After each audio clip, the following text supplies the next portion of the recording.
સાક્ષાત ગોલોક ધામમાં વૃંદાવન એટલે કે વ્રજમંડળ, યમુનાજી, ગિરિરાજજી અને વ્રજભક્તો આ બધા ગોલોક ધામના તત્વો છે.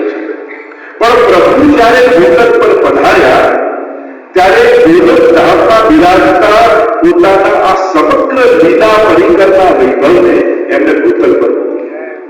એટલે પ્રભુ પધારે એના પહેલા પ્રભુનું લીલા પરિકર ભૂતલ પર આવે અને એટલા માટે આ વૃંદાવન ભાગવતજીમાં વાત છે ત્યાં વ્રજમંડળ. અત્યારે જે વૃંદાવન શહેર છે, સિટી છે, એ વૃંદાવન ન કહેવાય. વૃંદાવન એટલે આખું વ્રજમંડળ. તો આખું વૃંદાવન, યમુનાજી, ગિરિરાજજી આ બધા જ ભૂતલ પર આવ્યા છે. એટલે કહેવાય કે જ્યારે પ્રલય થશે આખી પૃથ્વી ડૂબી જશે છતાંય વ્રજમંડળને, કારણ કે ભૂમિનો ભાગ નથી, એ સાક્ષાત ગોલોક ધામની લીલા ભૂમિ છે. આપણે ત્યાં અનેક પ્રકારની ભૂમિની મહત્તા શાસ્ત્રોએ કહી છે. જન્મભૂમિ, તપોભૂમિ, સમાધિ ભૂમિ, એમ લીલા ભૂમિ. આપણે ત્યાં અનેક પ્રકારની ભૂમિઓ છે. અમુક જગ્યાએ જ્યાં ભગવાનનું પ્રાગટ્ય થયું હોય તો એની વિશેષતા છે.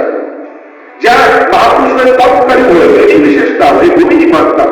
કારણ કે ભૂમિમાં એનું તપ આજે પણ બિરાજમાન હોય, એનું પુણ્ય ત્યાં બિરાજતું હોય. એ ભૂમિનો આશ્રય કરો. આજે પણ મહાપ્રભુજીની જ્યાં બેઠકથી હોય ત્યાં જઈને બેસો, એમ ઘરે સર્વોત્તમ કરો અને મહાપ્રભુજીની બેઠકમાં જઈને સર્વોત્તમ કરો, એનો ઘણો બધો ફરક છે. અને ત્યાં શ્રી વલ્લભ બિરાજે છે. આજે ભગવતજીનું પારાયણ કરી રહ્યા છે.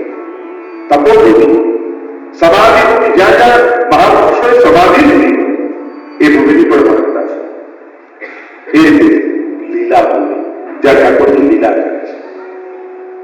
વ્રજમંડળ એ પ્રગટ ઠાકોરજીની લીલા કરી છે. અને આજે પણ ત્યાં પ્રભુની સમસ્ત લીલાઓ થઈ રહી છે. અને એટલા માટે આ વૃંદાવન